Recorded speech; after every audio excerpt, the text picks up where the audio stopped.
سورہ مائدہ آیات نمبر 101 تا 108 میں اہل ایمان کو نزول قرآن کے دوران غیر ضروری سوالات نہ کرنے کی تلقین۔ بحیرہ، سائبہ، وسیلہ اور خام کو اللہ نے مقرر نہیں کیا۔ کفار کو تلقین کہ رسول اللہ صلی اللہ علیہ وآلہ وسلم کی پیروی کریں اور اپنے گمراہ باپ دادا کی پیروی نہ کریں۔ موت کے وقت وصیت کے احکام۔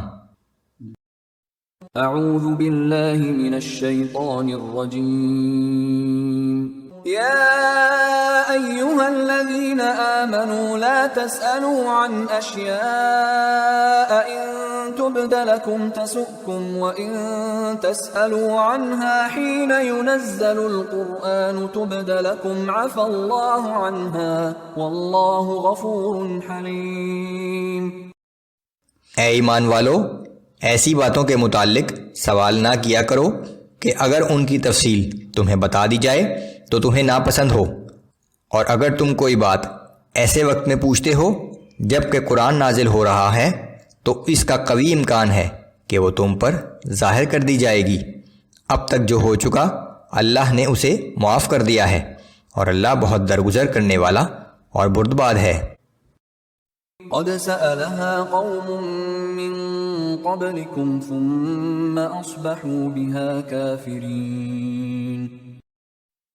تم سے پہلے والی قوموں نے بھی ایسے ہی سوالات کیے تھے، پھر ان احکام پر عمل نہ کرنے کی وجہ سے کفر میں مبتلا ہو گئے۔ ما جعل الله من بحيرة ولا سائبة ولا وصيلة ولا حام ولكن الذين كفروا يفترون على الله الكذب وأكثرهم لا يعقلون۔ اللہ نے نہ تو کوئی بحیرہ مقرر کیا ہے، نہ سائبہ اور نہ وسیلہ اور نہ خام، مگر یہ کافر لوگ اللہ پر جھوٹی تہمت لگاتے ہیں، اور ان میں سے اکثر لوگ بے عقل ہیں۔ یہ تمام نام مختلف قسم کی اونٹنیوں کے ہیں جنہیں مشرکین اپنے بتوں کے نام پر آزاد کھلا چھوڑ دیتے تھے اور کہتے تھے کہ یہ اللہ کی جانب سے مقرر کیے گئے ہیں۔ وَإِذَا قِيلَ لَهُمْ تَعَالَوْا إِلَى مَا أَنزَلَ اللَّهُ وَإِلَى الرَّسُولِ قَالُوا حَسْبُنَا مَا وَجَدْنَا عَلَيْهِ آبَاءَنَا أَوَلَوْ كَانَ آبَاؤُهُمْ لَا يَعْلَمُونَ شَيْئًا وَلَا يَهْتَدُونَ۔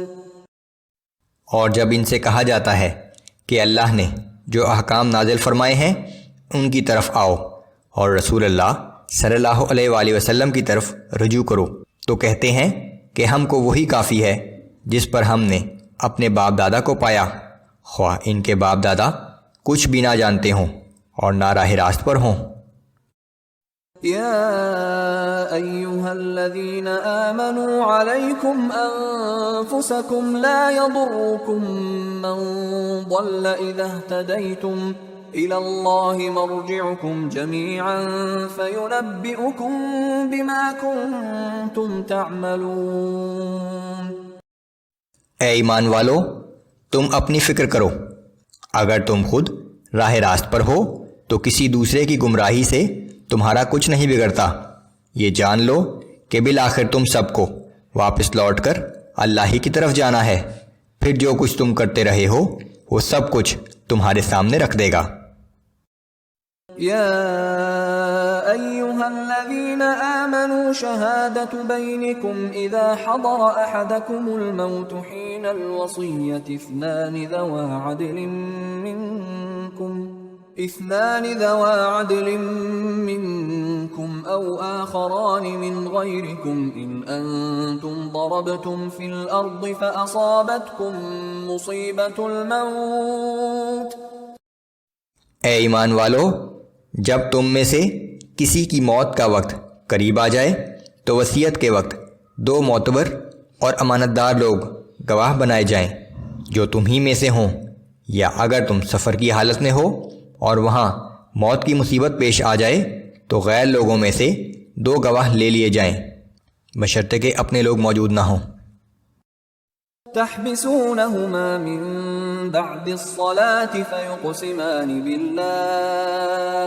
فيقسمان بالله إن ارتبتم لا نشتري به ثمنا ولو كان ذا قربى ولا نكتم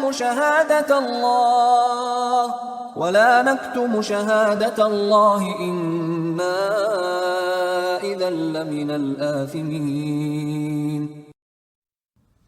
پھر اگر تمہیں ان کی صداقت پر شک ہو تو نماز کے بعد دونوں گواہوں کو مسجد میں روک لیا جائے اور وہ اللہ کی قسم کھا کر کہیں کہ ہم کسی ذاتی فائدے کے عوض اس گواہی کو بیچنے والے نہیں ہیں، خواہ کوئی ہمارے رشتہ دار ہی کیوں نہ ہو، اور نہ ہی اللہ کی خاطر گواہی کو چھپائیں گے۔ اگر ہم نے ایسا کیا تو گناہ گاروں میں شمار ہوں گے۔ فَإِنْ عُثِرَ عَلَىٰ أَنَّهُمَا اسْتَحَقَّا إِثْمًا فآخران يقومان مقامهما من الذين استحق عليهم الأوليان فيقسمان بالله لشهادتنا أحق من شهادتهما وما اعتدينا إنا إذا لمن الظالمين۔ پھر اگر یہ پتہ چل جائے کہ وہ دونوں گواہ جھوٹی گواہی دے کر گناہ کے مرتکب ہوئے ہیں تو ان کی جگہ دوسرے دو گواہ ان لوگوں میں سے کھڑے ہوں جن کی حق تلفی ہوئی ہو اور جو میت کے قریبی رشتہ دار ہوں۔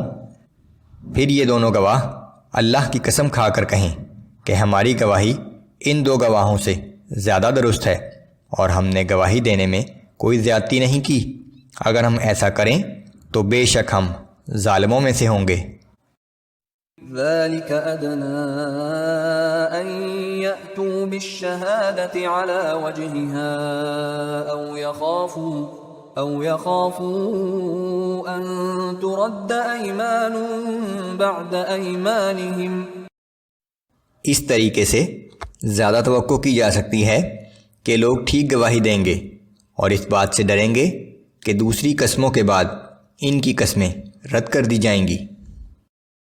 واتقوا الله واسمعوا والله لا يهدي القوم الفاسقين۔